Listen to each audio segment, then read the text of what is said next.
dos desafios, se não mesmo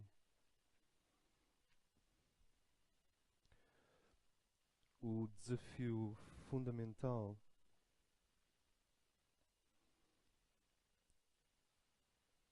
quando um ser começa a tornar-se autor de si mesmo, quando um ser começa a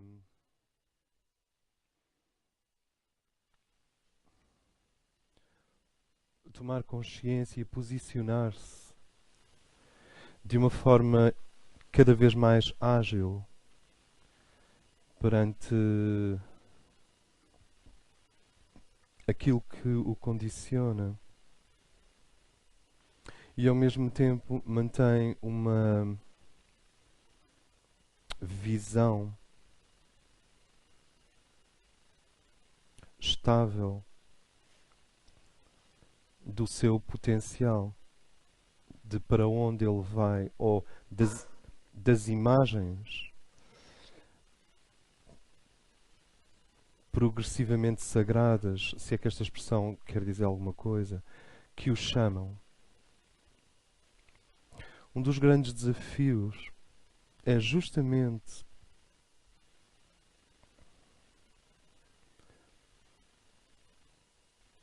reunir um senso, um sentido de proporção, um sentido de perspectiva e um sentido de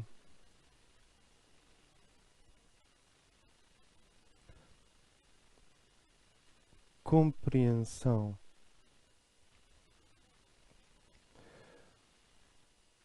das relações entre consciência, força, energia.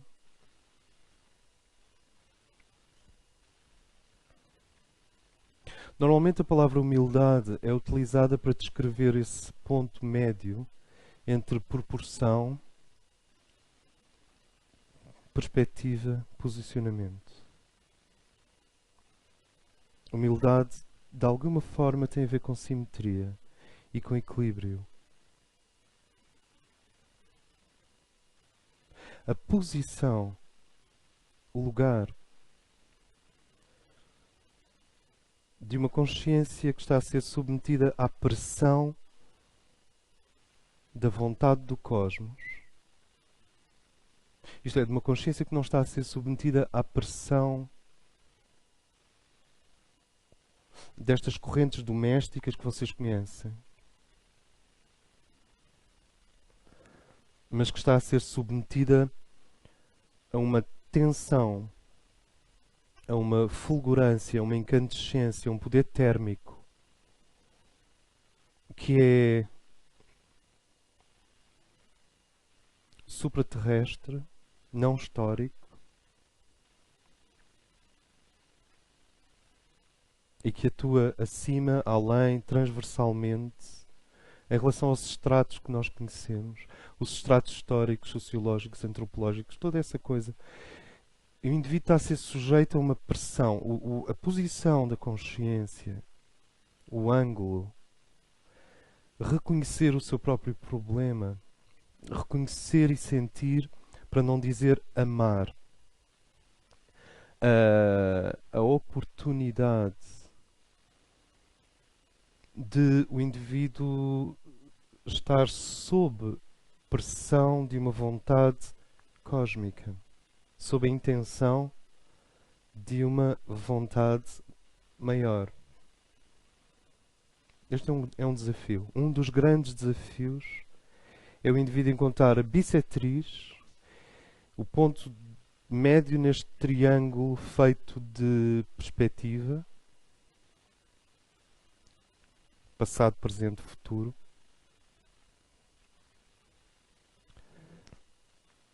Posicionamento. Eu tenho um pé aonde e outro pé aonde. E como é que eu me mantenho em equilíbrio? E um sentido de proporção. É claro, quando um arcanjo vem falar com uma mulher que está a tecer com algodão, ou a tecer, algodão não devia ser, linho na Galileia, e quando um arcanjo vem disparado a uma velocidade tipo 1000 vezes mais rápida que a velocidade da luz, do centro de todas as coisas para aquela filigrana periférica que era a Galileia, Nazaré, nós podemos dizer que o universo, Pai, Deus, não tem o mínimo sentido de proporção. Porque não se faz isto a uma rapariga. A ruptura epistemológica, a ruptura cognitiva é abissal.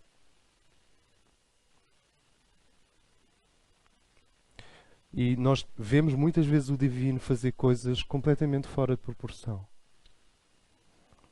Reis cósmicos nascem como carpinteiros, lavadeiras falam com arcanjos.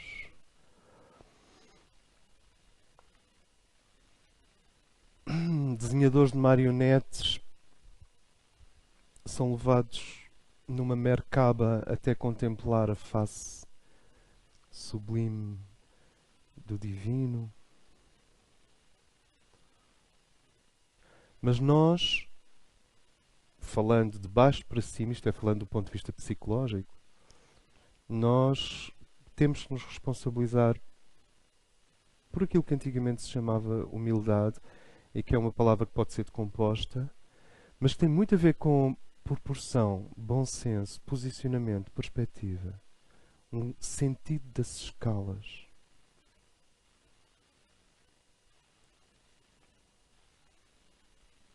E esse lugar que a consciência que está a ser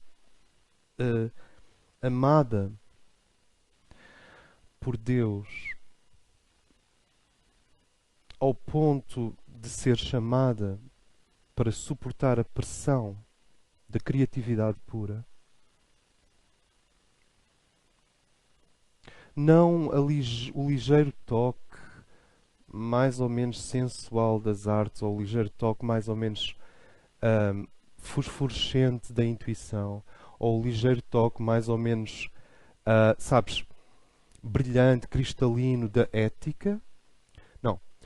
Quando uma consciência, nós estamos a falar do ponto de vista iniciático, quando uma consciência está a ser sujeita à pressão da criatividade pura, isto é, quando uma consciência está a receber o mandato, o impacto, o dinamismo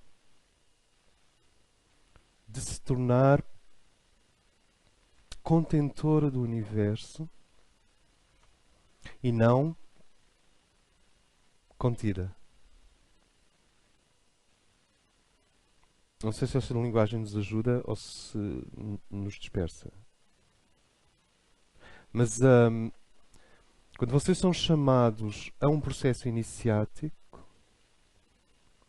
isso antes era algo exótico, remoto, um bocado envolto em incenso e símbolos. E hoje o processo iniciático é a única possibilidade da história se transformar noutra coisa. Acho que está-se a tornar francamente democrático.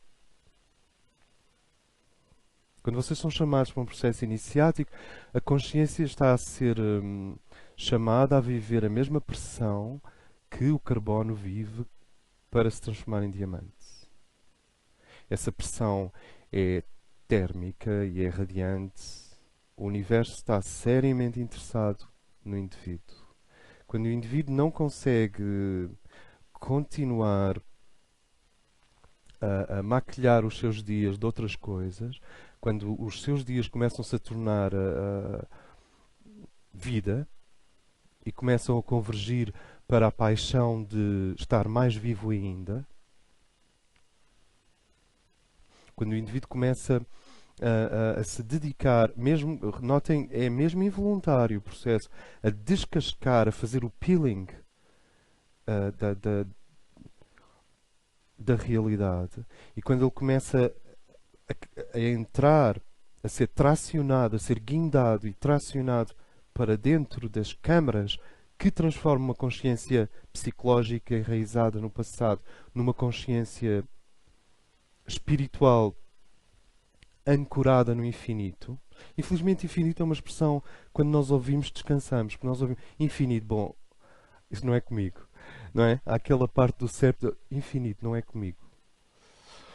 Pois, mas infinito é justamente o tipo de pressão que a consciência precisa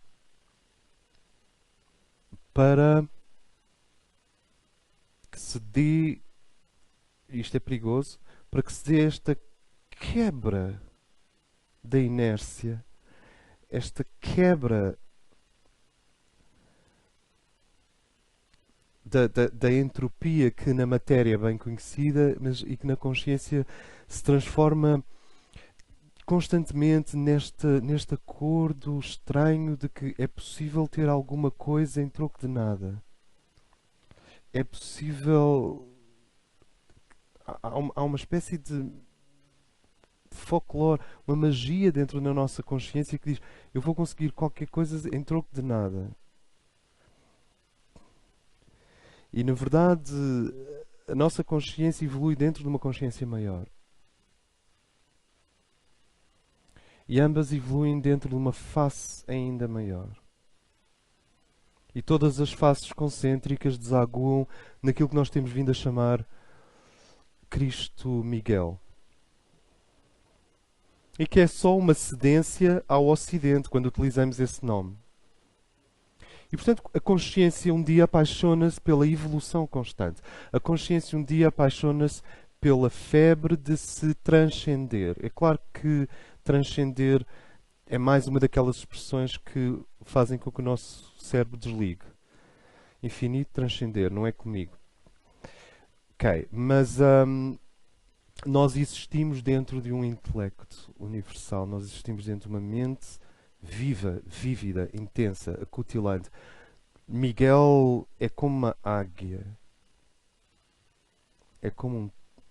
Miguel é como um tigre jovem. As consciências cósmicas dentro do qual nós existimos são mesmo jovens. E o que é que quer dizer com jovens? São elásticas. São criativas.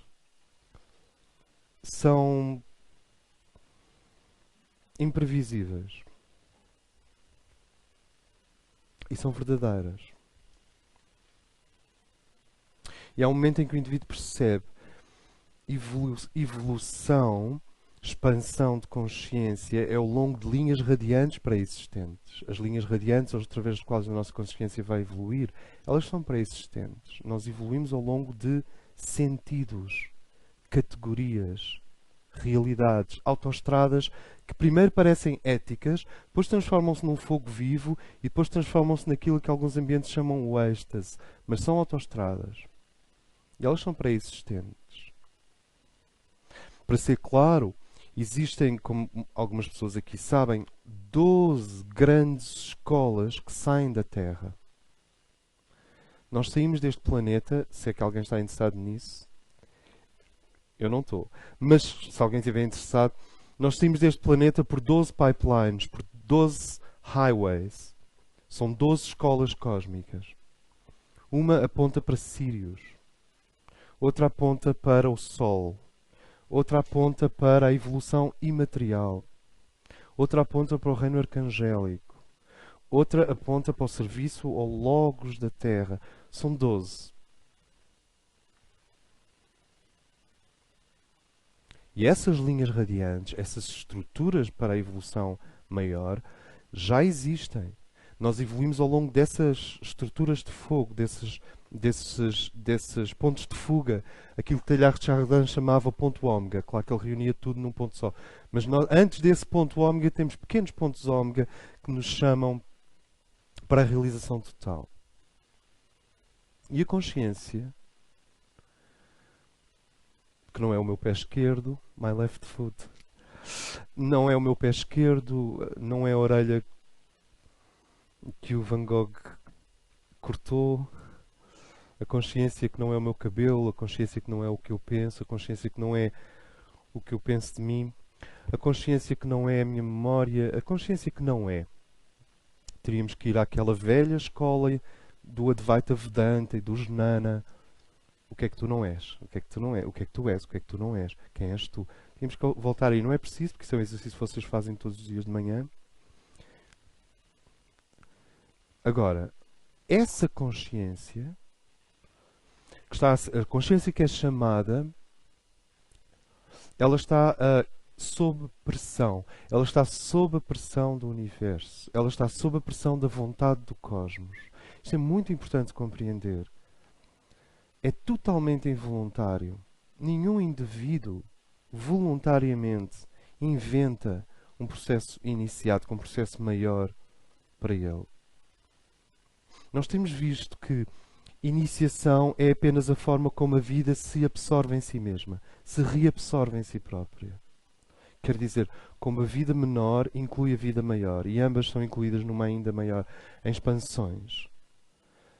A iniciação parece uma expansão de consciência, mas as iniciações são fundamentalmente uma expansão de vida.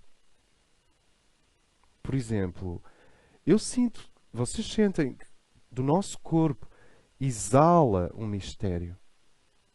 Não é prânico, não é calórico, não é elétrico,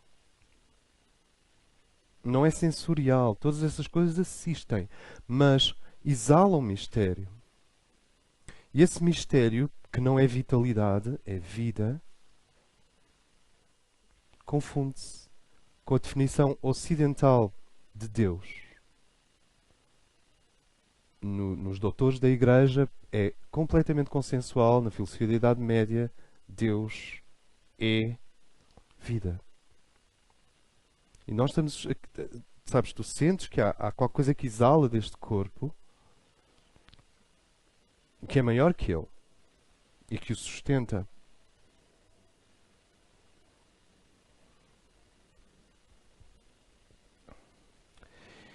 E a consciência que é chamada a tornar-se mais vida e mais vida ainda, está sob essa pressão, a mesma pressão que deu origem ao Big Bang, a mesma pressão que deu origem aos minerais preciosos, a mesma pressão que tornou esféricos os corpos celestes, a mesma pressão que gera o aerodinamismo, se vocês quiserem, das galáxias. Não é aerodinamismo, dinamismo.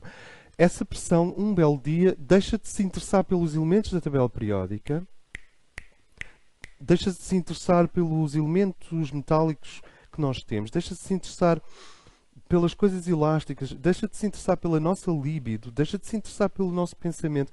E essa mesma pressão, a mesma, começa a dirigir-se à nossa consciência. E isto é um momento sério.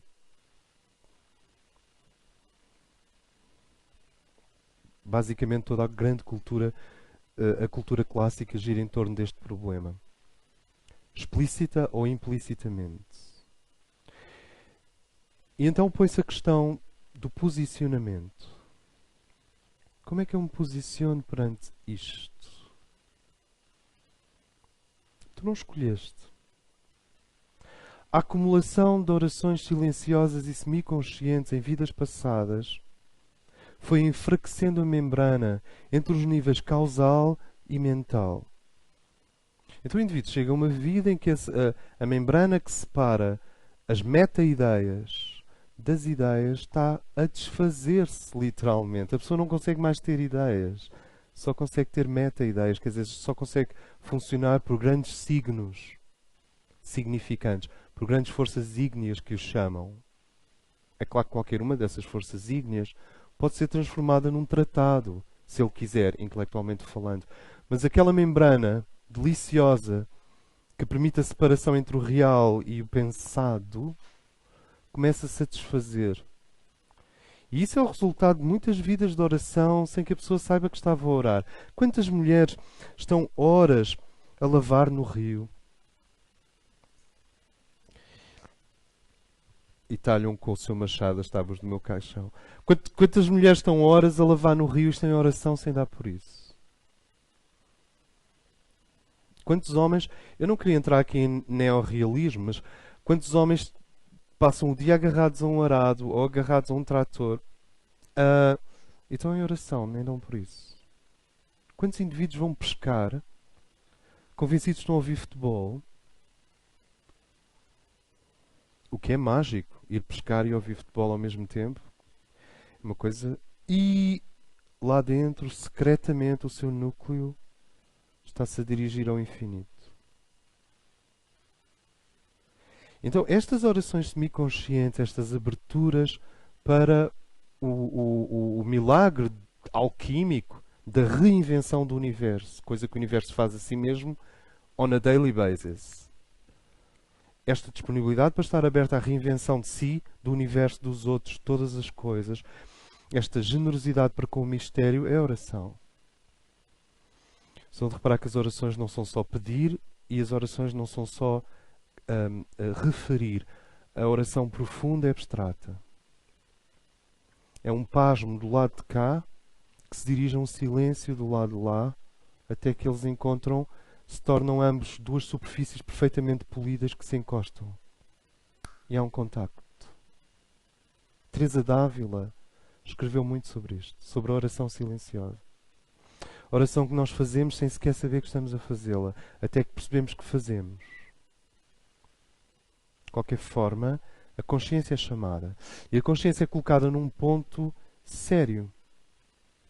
Claro que este chamado só vem depois de muitas vidas em que esse processo orante, inconsciente, semiconsciente, consciente, se foi desenvolvendo e foi erudindo, foi tornando permeável a membrana que separa o real daquilo que nós achamos. Que separa o universo super-objetivo do universo subjetivo e objetivo. Que separa o super-objetivo do nosso universo subjetivo. E assim sucessivamente. E essa membrana vai se dissolvendo até que, porque o indivíduo teve vidas de invocação,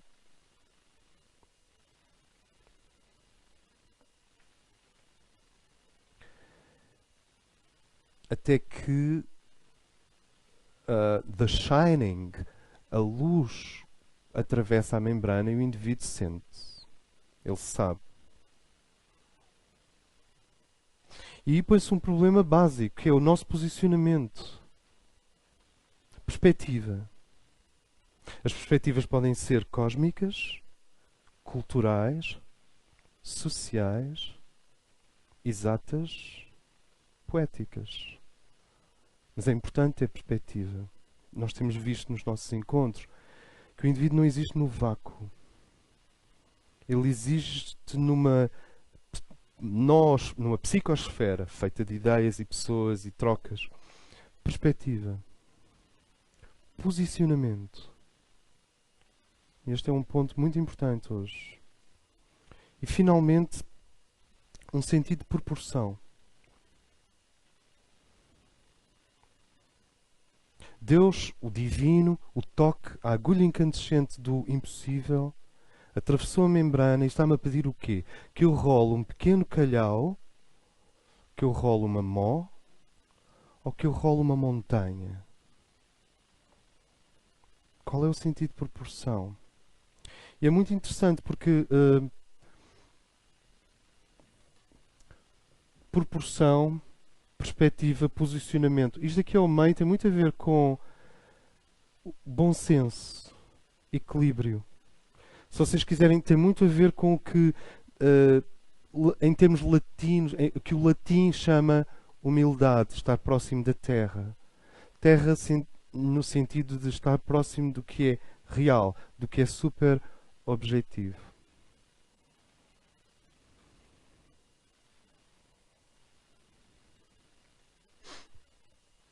E o que nós temos visto nestes encontros, em termos de perspectiva, nós temos visto que debaixo de nós existe, debaixo de nós significa, tanto na pirâmide bioquímica do corpo, como na arquitetura da história, como em termos de forças psíquicas.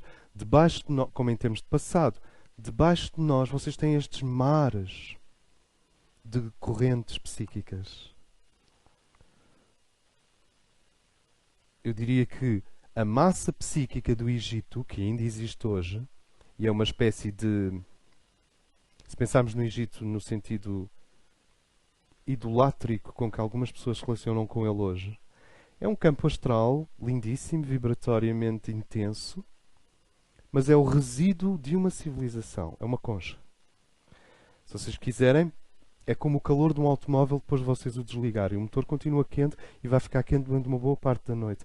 E há muitos resíduos psíquicos de antigas civilizações iniciáticas. Isto é, civilizações que estavam ligadas à realidade através de um processo hierárquico. E eu diria que essas camadas, como por exemplo o Egito, e podíamos falar dos celtas, e podíamos falar da Atlântida, e podíamos até não falar de nada, mas estas camadas são muito atraentes porque elas estão em fase com a memória dos nossos átomos, com a memória do comportamento, com a memória das nossas células, estão em fase com o que o nosso corpo físico, emocional e mental se lembra. Há qualquer coisa de retrospectivo, sempre. Egito, Celta, Maia e por aí fora. Vocês vão reparar que, por mais, obviamente, que há algo de eterno que atravessa o núcleo de todas essas civilizações, mas o eterno não precisa de forma. Aquilo que atravessa o núcleo maia, aquilo que atravessa o núcleo egípcio, aquilo que atravessa o núcleo celta, aquilo que atravessa o núcleo indiano, aquilo que atravessa o núcleo lusitano, não precisa de forma. Então, eu diria que todas estas camadas são relativamente, vejam bem, modernas, se nós nos quisermos dirigir ao fundo daquilo que deu origem à nossa psique, que em encontros anteriores nós chamamos a psique, vejam bem, a psique arcaica universal.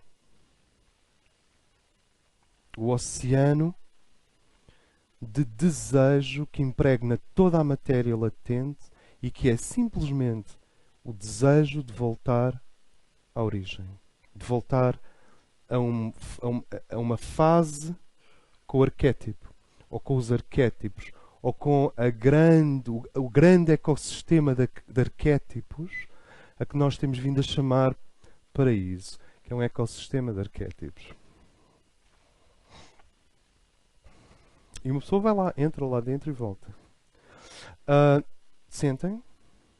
A psique arcaica universal impregna toda a matéria, desde o primeiro elemento, o hidrogênio, passando pela tabela periódica toda até aos gases raros.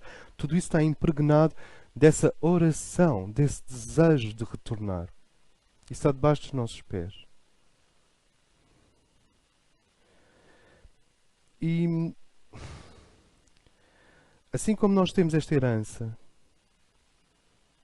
retroativa, depois nós temos estes atratores imensos que são o nosso lugar no eterno, o nosso lugar na eternidade, o nosso lugar acima destas dimensões. E quando se fala em posicionamento, quanto melhor nós compreendemos o que nos deu origem por baixo, isto é, como seres emergentes, como emergências, como seres que se foram tornando progressivamente mais complexos, como seres que vêm de um útero universal, que vêm de um dos aspectos da Mãe Divina, que é esta capacidade maravilhosa do universo gerar singularidades atrás de singularidades atrás de singularidades. É um paradoxo, porque tanta singularidade. Mas a Filomena, turquesa, a Filomena é tão singular quanto o próprio Big Bang. O Big Bang, para os cientistas, é definido como uma singularidade, porque eles não conhecem três. Não é um hábito do universo. E cada um de nós aqui presentes, o Carlos, Henrique, Vítor, etc. Cada um de nós aqui presentes são uma singularidade tão importante, tão carismática, tão poderosa, tão inevitável e tão amada quanto o próprio Big Bang. Isto não é um pensamento muito linear, pois não. Pois nós temos a ideia de que o avô é muito mais importante que os netos, porque sem o avô não havia netos. Mas isto pode ser invertido, não é? Para que é que serve o poder generoso de um sol se não houver vidas que se vão transformar e que vão receber as partículas desse poder generoso e que vão crescer? E o posicionamento, esta palavra, é muito, muito importante. As primeiras 7 cartas do tarot, do ponto de vista esotérico, claro, são inteiramente dedicadas à definição do que é a consciência. O tarot começa na carta 0 e termina na carta 0, que é o louco. E por definição, o louco é inconsciência. Ou consciência toda. Por isso é que começa e acaba aí. Mas depois tem 21 estações. E as primeiras 7 são inteiramente acerca do problema da consciência. E consciência, como nós vamos ver hoje, não tem a ver com awareness. Apenas, claro. Não tem a ver com o facto de que há aqui um núcleo altamente significante e completamente inadiável e esperemos que incontornável, ao qual os 5 sentidos estão ligados e ele está a ser bombardeado de informação. Isso não tem nada a ver com consciência, isso tem a ver com neurologia. Tem a ver também com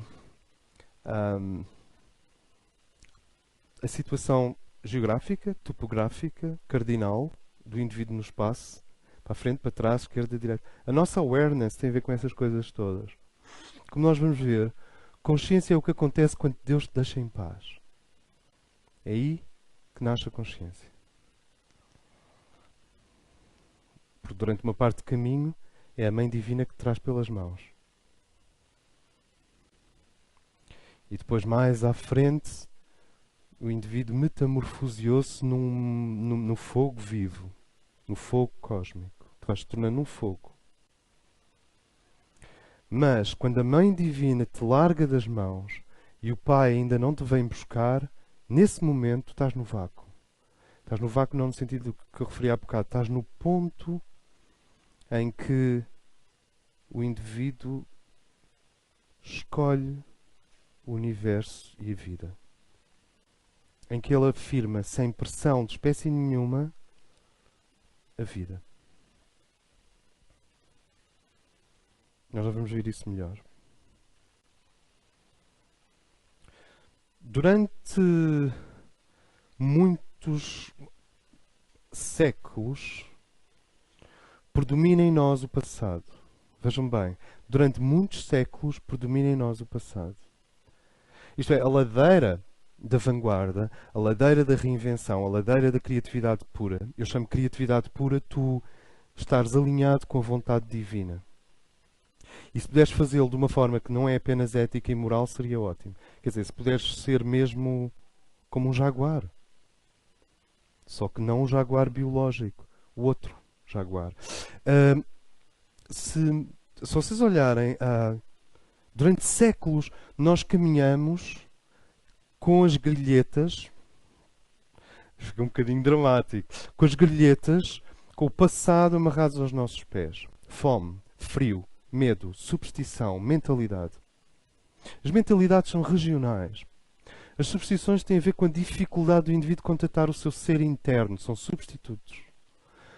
O medo é aquela coisa maravilhosa que nasce quando o indivíduo não consegue pôr nada no vazio. Então é o próprio vazio a falar. É a ausência de. E assim sucessivamente. O passado, a entropia cósmica, a dificuldade que o universo tem em compreender o que lhe está a acontecer, vivem em nós também, estão em nós. A dificuldade que a psique arcaica universal tem em perceber por onde é que é a seguir. Eu estou a chamar a psique arcaica universal ao passado cognitivo do universo. Ele está presente em nós como uma parte da nossa psique. É a parte que é regida pela Lua, astrologicamente, e que é constantemente atrofiada, entrevada, regressiva. Podemos falar das qualidades da Lua também, mas eu agora estou-me a concentrar nisto. É constantemente puxada para uma diminuição do já alcançado. O que Freud e Jung chamariam tendências regressivas. E esta psique arcaica está lá pulsando. Por vezes ela quer ir e por vezes ela contrai-se.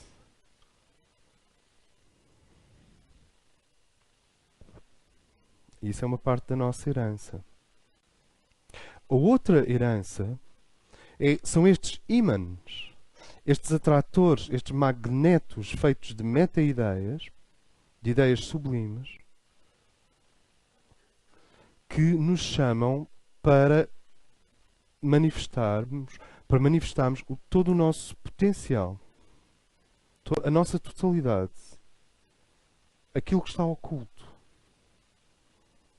Ora, perspectiva tem a ver com a capacidade do indivíduo compreender profundamente de onde ele vem. Se puder não parar no Egito, seria ótimo. Porquê parar numa encarnação maravilhosa no Egito? Se o indivíduo pode ir até o arrefecimento das nuvens de hidrogênio.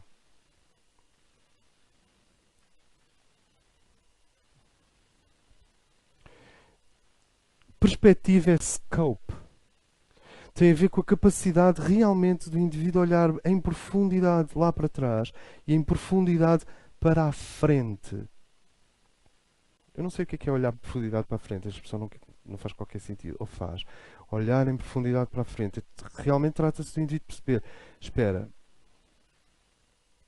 Há aqui, como nós vimos no último encontro, há aqui um processo de balística. Eu fui disparado e estou no ar. E obviamente isto vai dar a algum lado.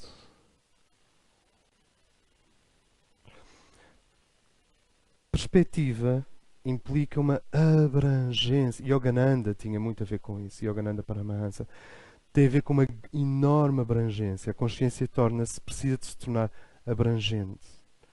Nós estamos sempre a ser convidados a perder perspectiva. Claro que é útil, prático, focar em pequenas quantidades de espaço e de tempo. Afinal, tu não podes pôr o oceano todo congelado dentro de um copo, mas podes pôr um cubo de gelo. Então, ok, essas coisas da utilidade, da pragmática, do positivismo e da utilidade têm a ver com isso, com eficiência. Tu podes concentrar-te em pequenas quantidades de espaço e de tempo. O problema é que esta nossa herança ocidental, cada vez que se torna eficiente, perde perspectiva. Ou seja, são eficiências deficientes, porque não têm abrangência. E cada vez que se torna eficiente, acontece uma coisa incrível. Cada vez que as pessoas se disciplinam e se tornam eficientes, ferem a função do coração, a função do sentimento. Quase que se pode dizer, para tu desempenhares tarefas muito eficientes, tens que suspender o sentimento. Eu penso que um cirurgião cardíaco concorda com isto. E é cardíaco. Para tu seres realmente eficiente e frio, tu precisas suspender o sentimento. Da mesma forma, para nós conquistarmos o espaço e o tempo, isso tem a ver com comboios, aviões e pacemakers, acabamos por perder perspectiva. Perder a percepção de que somos muito, muito antigos. E que seremos muito, muito eternos. Muito eternos não existe. Somos muito antigos e seremos muito recentes. Indefinidamente recentes, indefinidamente antigos. É quando o indivíduo consegue começar a contemplar o mistério do tempo. E essa perspectiva dá-lhe a noção de uma das grandes leis iniciáticas, que é a lei da tensão. Push, pull. Empurrar, puxar. Tensão. O indivíduo que acordou é um indivíduo em tensão. Porque ele passou da proteção daquela placenta, já não vamos falar ainda, não vamos falar da mãe, mas e do pai, mas podemos falar do bairro, podemos falar da profissão, podemos falar dos consensos, dos hábitos, das repetições. Ele rompeu a placenta da sua pequena bolha social. É claro que o National Geographic ajuda, e o Discovery Channel ajuda, e há quem utilize LSD, e o vinho também ajuda a contemplar as estrelas. E há o peregrino que anda a pé à volta do mundo. Há muitas formas de quebrar a bolha. Mas o indivíduo que acordou quebrou essa bolha. Ele já não está mais vinculado a uma época. Ele não é mais um produto do seu meio. Ele está a começar, como se disse há bocado, a aprender a conter o seu mundo, em vez de ser contido por ele. O milagre da consciência é que passa de contida a contentora. E nesse sentido, quando se rompe a placenta, essa pequena placenta de influências locais, tu pela primeira vez vês o cosmos. Pela primeira vez sentes a transparência das folhas, as nervuras das folhas, a cor. Perspectiva é o que acontece quando o indivíduo sente a tensão.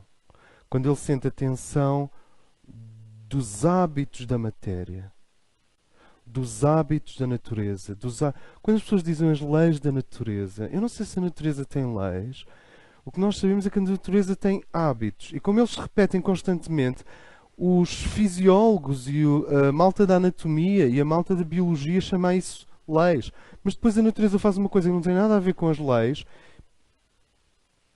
E quando a natureza aprende a fazer uma coisa de repente, ou seja, a natureza não é fixa, ela é móvel. Então vocês têm estas forças que puxam para, ou que são um jogo de tensões para trás, na direção de alfa, e depois têm um outro jogo de tensões cada vez mais divinizantes para ômega. Claro que tudo é divino, se nós quisermos ver isso numa perspectiva absoluta, mas eu não estou nada no nível absoluto. Hoje estamos bem relativos. Então tu tens este jogo de tensões. Quando uma tensão predomina, por exemplo, se a tensão do passado predomina, a pessoa torna-se, como vocês sabem, eu não vou me demorar aí, uma repetição da mãe, uma repetição do pai, ou pior ainda, uma repetição do conflito entre a mãe e o pai. Porque a mãe e o pai ao menos eram dois. Se o conflito de dois passa a viver dentro de um,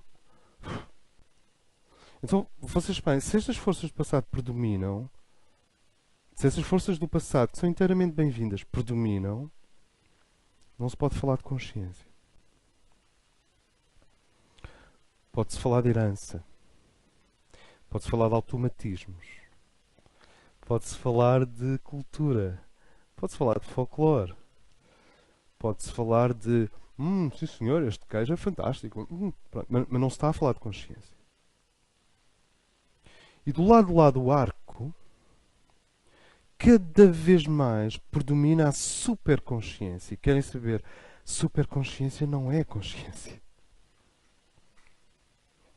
A consciência nasce no momento em que nem o passado profundo do cosmos, nem o futuro infinito divino podem agir sobre ti. Mas tu já percebeste intensamente os dois e de repente o universo, por um lapso de segundo, destraca-te do automatismo. Faz e tu ficas a boiar no espaço. É aterrador. Alguém já sentiu isto? Podes fazer o que quiseres. O universo destracou-te. Sabes, libertou-te da grande nave-mãe do passado bioquímico e ainda não te ligou automaticamente ao futuro arquetípico de lá, dos anciões dos dias. Tu estás livre. Durante um lapso de segundo e tu ficas a flutuar. E agora, o que é que eu vou fazer? Onde é que está a mamã? Onde é que está o papá? E sem mamã e sem papá, temos o iniciado. Percebem o que é a consciência?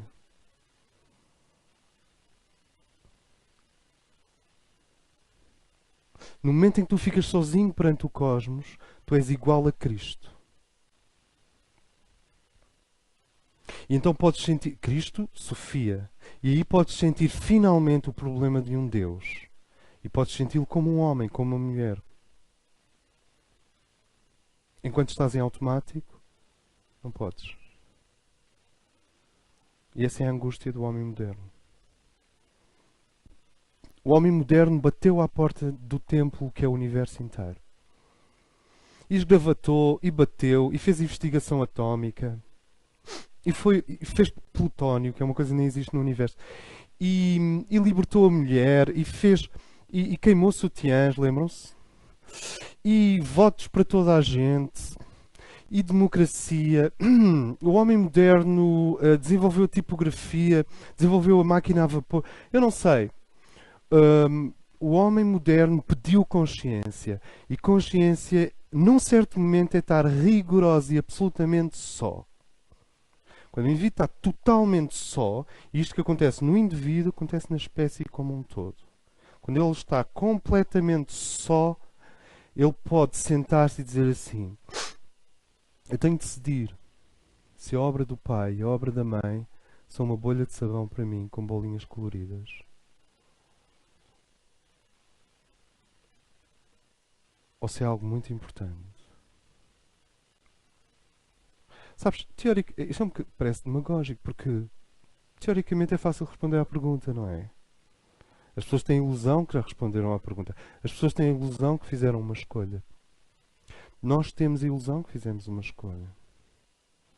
Não, nós estamos habituados a olhar para a beleza da escolha. Nós estamos habituados a olhar para a cosmética da escolha de fazer a vontade do Pai, para irmos ao Antigo Testamento ou ao Novo Testamento. Nós estamos habituados à sensação de Pai, seja feita a tua vontade. Espera aí, isto soa mesmo muito bem. Deixa-me. Pai, seja feita a tua vontade. Vou mandar fazer um papel de parede com esta frase, assim repetida imensas. As pessoas têm essa ligação cosmética com o problema da consciência. Mas não necessariamente chegaram lá, ao momento em que o carbono se transforma em diamante devido à pressão do universo ter sido posta acima de ti, nem que seja por um lapso de segundo. Antes disso, não há consciência. Então nós estamos a falar de três coisas. Perspectiva.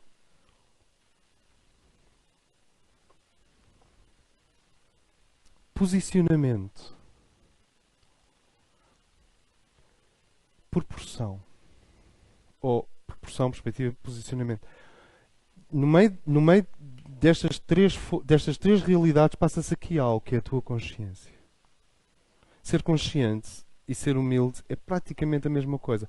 A palavra vai dar as duas coisas convergem uma sobre a outra. Então vamos ver isto melhor.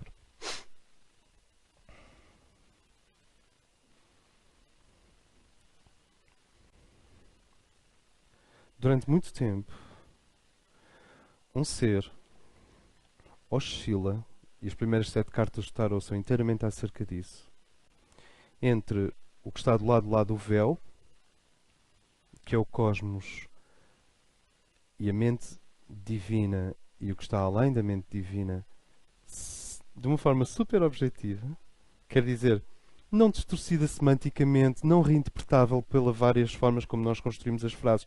Não, a coisa em si. E o lado de cá do véu. O lado de cá do véu é a nossa realidade social. Persona, ego, consciência tridimensional e todas as funções maravilhosas da psique focalizada no espaço e no tempo, do qual uma das mais belas é o ego. Experimentei arrancar o ego a uma pessoa e vou ver o que é que acontece. Então, este véu no tarot, vocês lembram-se do véu no tarot, é o que está por trás da papisa. A papisa está sentada e tem um livro e ela diz: Hey, já viste? Há qualquer coisa atrás daquele véu. E durante muito tempo, o indivíduo oscila entre o lado de cá do véu e o lado do véu. Ele está a ser tantalizado pela papisa. Não sei se já vos aconteceu.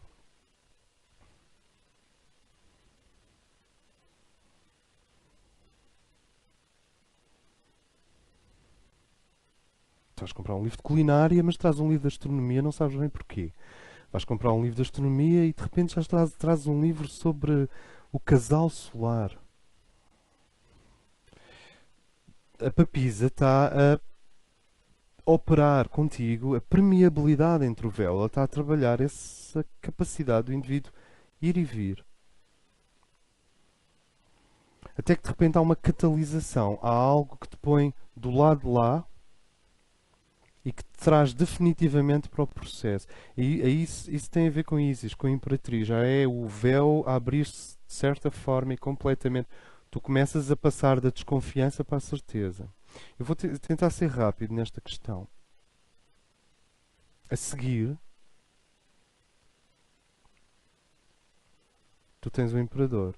Depois da Papisa e da Imperatriz, que é Isis, que te catalisa, que te dá a abundância da vida, tu tens o Imperador. E o que é o Imperador? O Imperador é um mediador.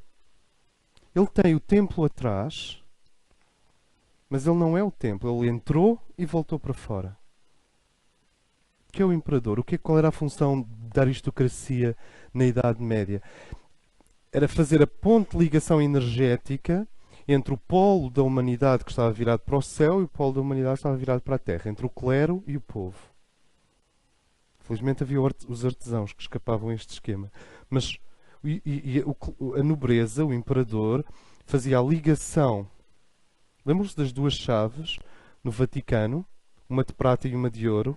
A de prata significa o poder temporal, o imperador, a nobreza, e a de ouro significa a autoridade espiritual, os sacerdotes. E o imperador faz a ligação. Cada vez que ele se desvitaliza, ele vai ao templo. Ele vai além do véu, ele vai buscar energia. Isto é muito frequente no mundo empresarial. Sempre que o imperador, isto é, um grande empresário, começa a desvitalizar-se, eu acho que os assessores dele já têm uma lista de spas com estátuas de Buda para ele escolher. Então, o imperador em qualquer momento pode regressar ao templo, mas não pode ficar lá. O que define o imperador é que ele representa, mas não torna presente. Vocês sentem a diferença entre representação e presentação? É a diferença entre apontar para a coisa e a coisa em si. E o imperador está ali à frente, dizendo que eu tenho um poder que me foi delegado, ou a imperatriz, um poder que me foi delegado, que é o poder de além do véu, aquele véu que está por trás da papisa.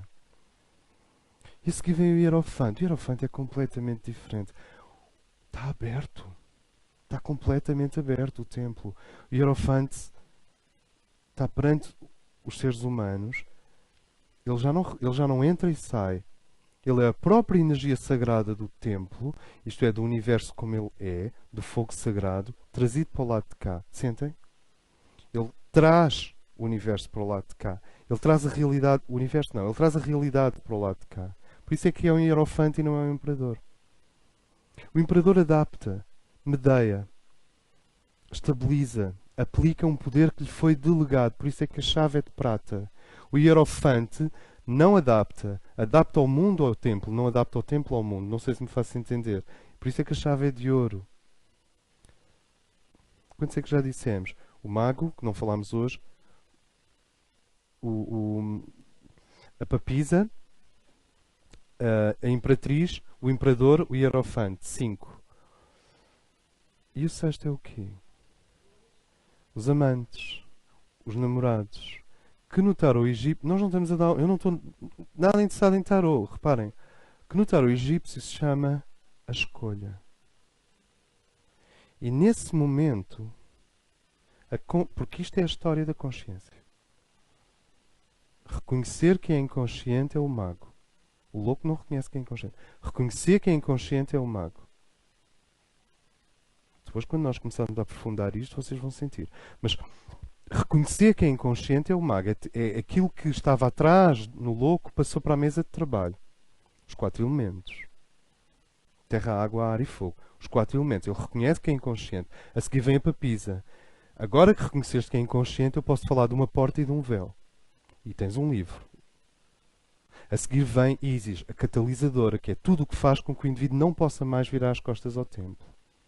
Isis.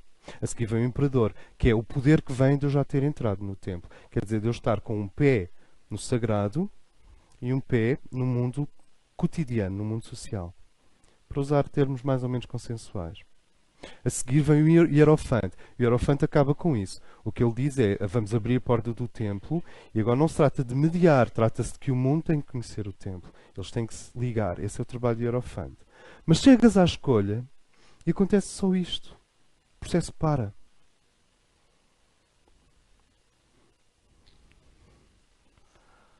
Tu ficas entre a mãe e a esposa.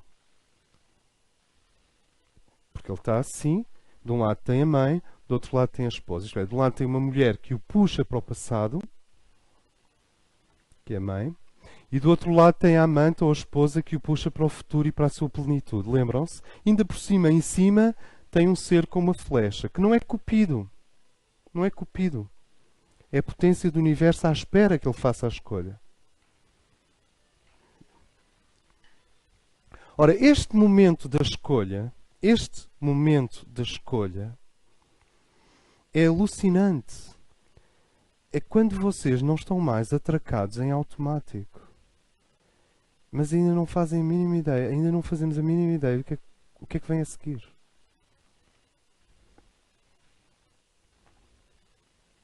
Porque se o divino se revela de uma forma excessiva, não há escolha. Vocês acham que Maria escolheu alguma coisa? Uma menina de 16 anos está a tecer com linho, está a fazer uma peça de linho, algures de Nazaré. E aparece um arcanjo. Ok? Um arcanjo tem o quê? 3 metros de altura e tem uma aura violácea e faz parar o tempo. O tempo trava. E ele contém em si, tipo, o universo inteiro. Isto é, as girafas do futuro já estão dentro dele. E as do passado também. Todas as espécies. Todas as coisas vivas. A vontade é Gabriel. Ele é a personificação da vontade dos grandes seres. Então, vocês acham que ela ia dizer o quê? Aparecia o arcanjo e dizia: Olá, Maria. Temos uma proposta para ti, que é dares à luz um ser de consciência avançada. Ele ia dizer o quê? Não sei, deixa-me pensar. Podes voltar amanhã? Isto assim de repente. Não há escolha. É totalmente. A consciência é esmagada. Não se fala de consciência. Ela passou do passado para o futuro sem ter este momento intermédio que nós associamos ao self, que nós associamos ao ser solar, que nós associamos a uma consciência de si plena, que nós associamos à liberdade, que nós associamos àquilo que é o ponto que corresponde ao maior esforço do universo, que é criar um ser humano livre. Eu diria que o universo é muito bom a fazer tudo menos a criar indivíduos livres. Isso é um trabalho nosso. Eu não disse libertos, que isso é outra oitava. Livres. Então vamos recapitular isto.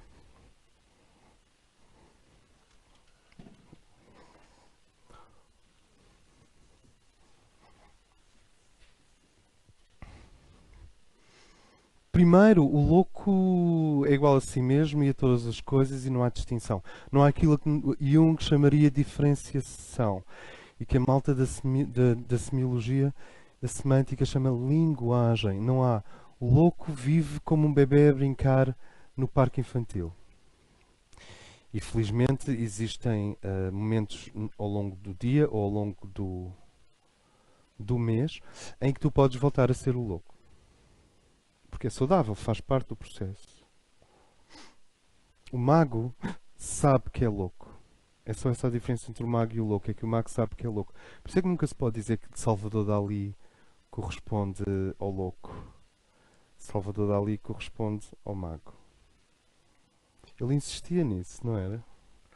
Ele dizia, não, a única diferença entre um louco e Dalí é que eu, Dalí, não sou louco. O resto é tudo igual. É um mago. Percebem o problema do posicionamento? Sentem o problema do posicionamento? posicionar-se. Onde é que eu estou? A seguir vem então a deusa e ela diz: olha, ainda bem que acordaste, ó mago, aqui tens uma porta e uma cortina. Como é que vamos fazer? É a sedução esfíngica de tudo o que nós não sabemos. Se vão reparar como são atraídos para o que não sabem. Ou vocês são mais atraídos para o que sabem? Como nós estamos montados? Somos montados para sermos atraídos para o que não sabemos. Quando as pessoas dizem assim: eu já li esse livro. Eu já vi esse filme. E vermelho com amarelo dá quê? Laranja. Isso é o que nós já sabemos. Nós somos atraídos para o que não sabemos. E esse é o trabalho da papisa. É como se ela dissesse: olá.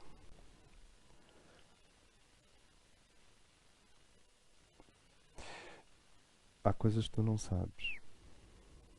Mas agora já posso falar contigo, porque tu sabes que não sabes. Bastante socrático.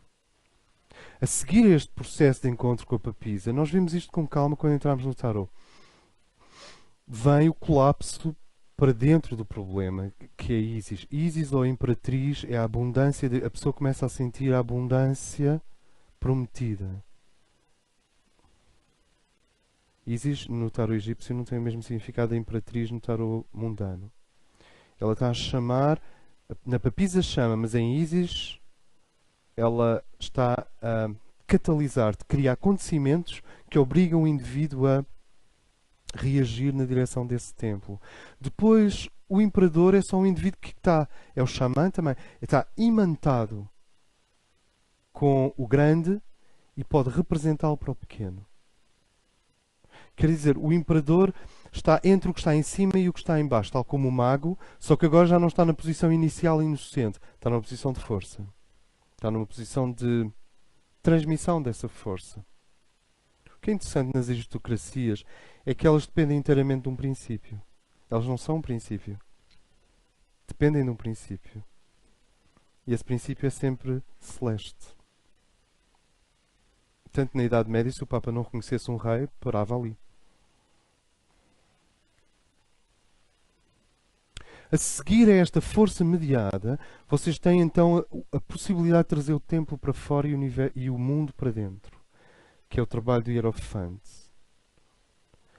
Mas em todos eles ainda é o cosmos que está a ditar as regras. Chegas à escolha e a consciência que nasceu no mago já entrou e saiu do templo vezes suficientes. Já foi caldeada vezes suficientes. Já foi rolada na britadeira filosófica vezes suficientes. Já caiu, já se levantou, já passou por aquela escada de experiências, vivências, significados, sentidos, símbolos que nós conhecemos. Já viveu todo esse processo. A consciência está a começar a ficar cansada. Ou seja, a consciência já passou por louco, já passou por mago, já passou pela papisa, já passou pelo mistério de Ísis e pela abundância e pela força de processos que catalisam espiritualmente. Basta chegares ao jardim zoológico e começares a chorar. Pronto, já está. É a imperatriz a abrir assim o templo à tua frente. Basta olhares para uma velhinha toda encrequilhadinha com os saquinhos a andar e tu olhares para aquilo. Mas então, como é que é? Isis está a catalisar a tua espiritualidade, está a trazê-la à superfície. A consciência já passou por imperador. Tu já foste um homem ou uma mulher poderosa, vai dar o mesmo. E já fizeste a mediação de forças espirituais que te foram entregues. E transformaste essas forças espirituais que foram entregues em filhos, em obras, em literatura, em casas, em viagens, em opiniões. Já está feito. Foste um imperador. A seguir, lentamente, começa a transformar num hierofante. O sagrado, quer dizer, a porosidade da nossa psique ao infinito a aumentar. Então tu começas a respirar o sagrado. Ele vem e vai através de ti. Hierofante ou a hierofante é a mesma coisa. Nesse ponto de consciência é a mesma coisa. Mas até aí é o universo que comanda o processo. Até que de repente, quando o indivíduo está amadurecido, as leis cósmicas, o próprio todo, faz assim e desliga-te dos imperativos, de todos os imperativos. E tu ficas a boiar. E é isso que nós chamamos liberdade. Não sei porque é que fizeram uma estátua da liberdade. São loucos. A liberdade é uma coisa horrível. Com fogo e um livro. Pensem lá. Pensem lá. Liberdade. As pessoas... É assim, de uma maneira geral, o que as pessoas, quando falam de liberdade, o que elas estão a visualizar é mobilidade, recursos, giga-joga, movimento, alternância, contraste. Eu quero ser livre. Basicamente o que as pessoas estão a dizer é eu quero sentir opostos ao longo do dia. Eu quero sentir uma coisa e o seu oposto constantemente. Isto é muito assim, agora preciso de outra coisa oposta. Isto, já estou farto, agora outra. E chamam isso de liberdade, a possibilidade de passar por alternância. Tem a ver com o fogo de fricção. Poder passar por alternâncias, poder passar por isto e aquilo e outra coisa, e indo ao seu oposto. E ao fim do dia dizem, tive um dia fantástico. Lembram-se? Como naqueles anúncios de pensos higiênicos. Tive um dia fantástico. Este penso higiênico é ótimo, porque eu posso ter um dia fantástico. Entretanto, liberdade onde o indivíduo foi todo automático. Liberdade é uma coisa terrível. É como o self. O self é uma coisa terrível. É como o divino. O divino é uma coisa terrível. O divino não é uma coisa. Isso ele torna mais terrível. Ou seja, tenta ver. Na escolha, aquele mago que estava no princípio agora está numa estrada e tem uma mão virada. Esta mão está virada para uma mulher velha, antiga. Velha, não no sentido... Ela representa a mãe. Ela representa aquilo que é a base da sua psique. Nós há bocado falámos da psique arcaica universal. Está aqui. E a outra mão aponta, ou está sendo segurada. Ele está numa situação terrível. Parece uma comédia francesa com o Gérard Depardieu. Ele está mesmo entre as duas. E a outra mão está a ser segurada por uma mulher jovem que representa a renovação, o brotar. E num canto está um arcanjo com uma flecha. Podem chamar o que quiserem, mas é um arcanjo com uma flecha. É toda a potência do cosmos à espera. Nesse momento, a consciência não está a ser coagida por nada. E é quando nós não estamos a ser coagidos por nada e assumimos o universo em nome de Miguel que fizemos a escolha. Ou em nome de Cristo, ou em nome de Krishna, ou em nome de Buda. Buda não vai muito nessas conversas, mas é quando tu percebes, fuck, isto é mesmo a sério.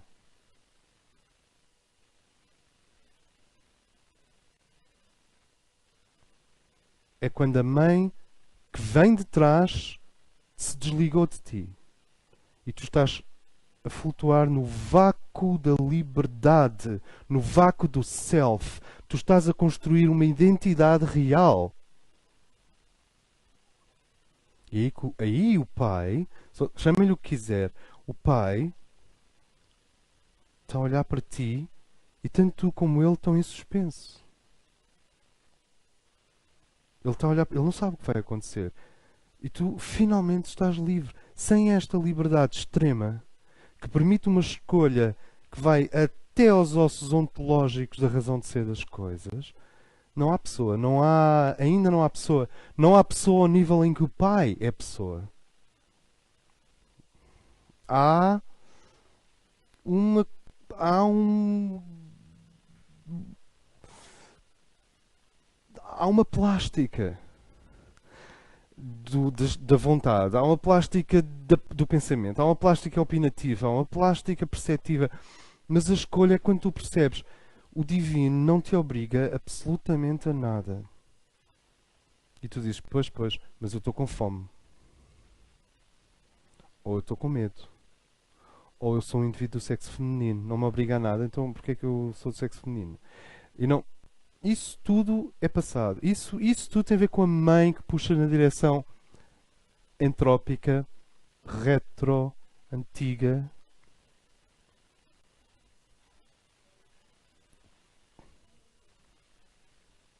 E a outra é a figura feminina jovem que representa o potencial maior, o futuro. Ele está entre as duas. E o universo está à espera. E o que é que vem a seguir? O carro. E o que é o carro? Bem, os dois princípios, que antes eram colunas no templo, atrás da papisa, transformam-se num cavalo branco e num cavalo negro. E tu tens este cavaleiro que tem um quadrado no coração que emite luz.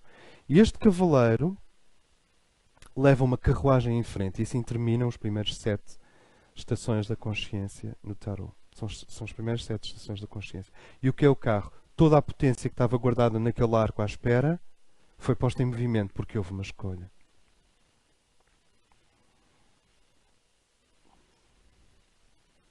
Então, repara, perspectiva, a mãe e a noiva. Isto não te dá uma bela perspectiva?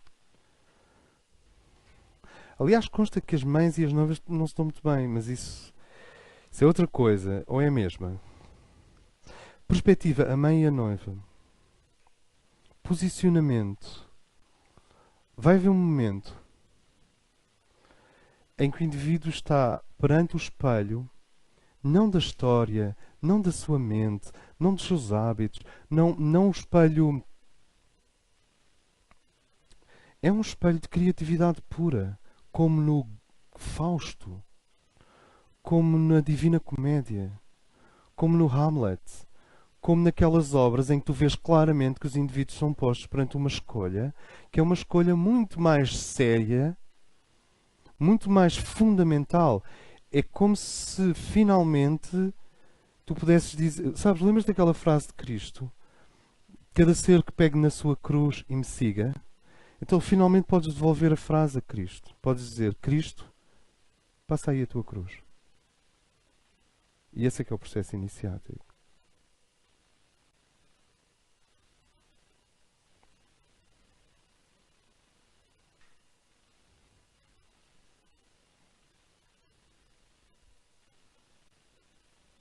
É quando o indivíduo é destracado, não só das forças automáticas do passado, como do fascínio da espiritualidade e uma coisa terrível que é o fascínio do bem. A hipnose do bem. A paixão pelo bem. Tudo coisas inteiramente bem-vindas. Eu gosto de Veneza, apesar de se estar a afundar. Portanto, está tudo bem-vindo. Agora pensa, quando tu és destracado e perdeste o fascínio e a atração pelo bem, quer dizer, quando o bem deixa de ser o paliativo de tudo o que é feio, disforme, horrível, inaceitável, inclassificável e mesmo se quer saber de tudo o que é pobre e medíocre e uma coisa que ainda é pior que o infernal, que é o banal. Ou seja, quando o bem deixa de ter esta função analgésica, compensatória, de recriação do herói em ti, de evocação do herói em ti, quando tu és destracado das forças biológicas do passado, eu não sei quando é que isto acontece, mas eu sei que acontece. E quando não tens mais o fascínio do bem, nesse momento é que tu podes dizer, Cristo, eu vou construir isto contigo.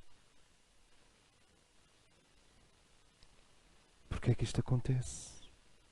Neste momento tu podes dizer à mente cósmica, Sofia, à grande tecelã da luz, luz que gradualmente vem-se a transformar em tudo o que existe, tu podes dizer à tecelã, tecelã, eu vou tecer contigo, eu vou construir, em vez de destruir.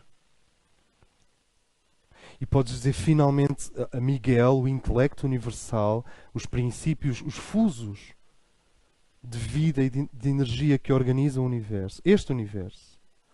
Tu podes dizer, Cristo, eu estou-me a sentir muito mal, muito livre.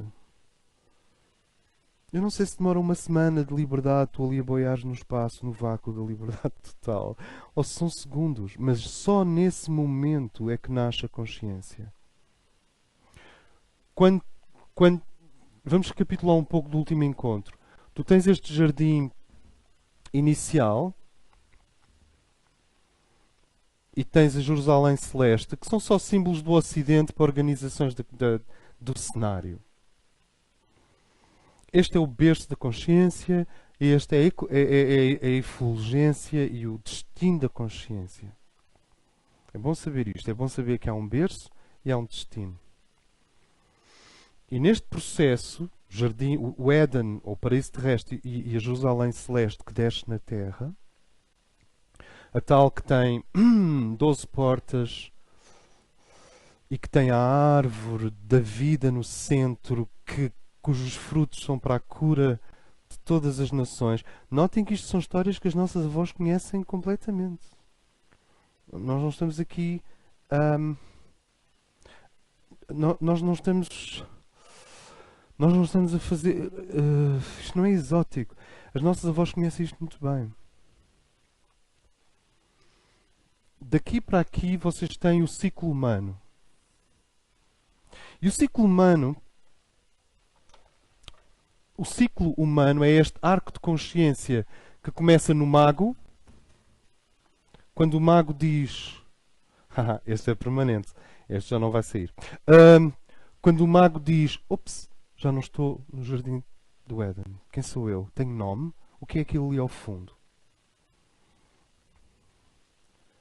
Porque é que eu me magoei? Estou a sangrar de uma mão. Isto deu-me prazer. Deixa-me repetir. O mago. Quando tu tens o mago aqui, ele está neste... Depois tu tens este arco todo, como nós vimos, e obviamente o carro corresponde aqui, a temperança corresponde aqui e o mundo corresponde aqui, que são os três últimos dos três grupos de 7. 7, 14, 21. Mas, meu irmão, a consciência é o que acontece aqui. Quando as forças do passado já não exercem qualquer atração nem poder sobre ti e as maravilhas do futuro infinito ainda não conseguem ou já não estão a impressionar-te de uma maneira, digamos, catatónica. Tu já não estás paralisado nem pelo passado nem pelas maravilhas do infinito. Tu és um filósofo. Uma sábia. E é neste momento, neste vácuo, estás em balística, há um momento em que o projétil está suspenso. É neste momento que nasce, como nós vimos no último encontro, o self. Não há eu fora disto. O eu é isto, é este ponto, ele eclode neste ponto, mas muito importante, a escolha. A escolha não é uma coisa que acontece na quarta, na quinta, na sexta ou na sétima iniciação. A escolha é algo que acontece na terceira iniciação. Na terceira iniciação, tu és transfigurado. A transfiguração é possível porque tu realmente sentes que a fórmula do universo durante segundos se suspendeu para te ouvir. Como é que se faz um Deus se ele não for posto no vácuo para fazer uma escolha? Continua a ser uma criatura, mas não um criador.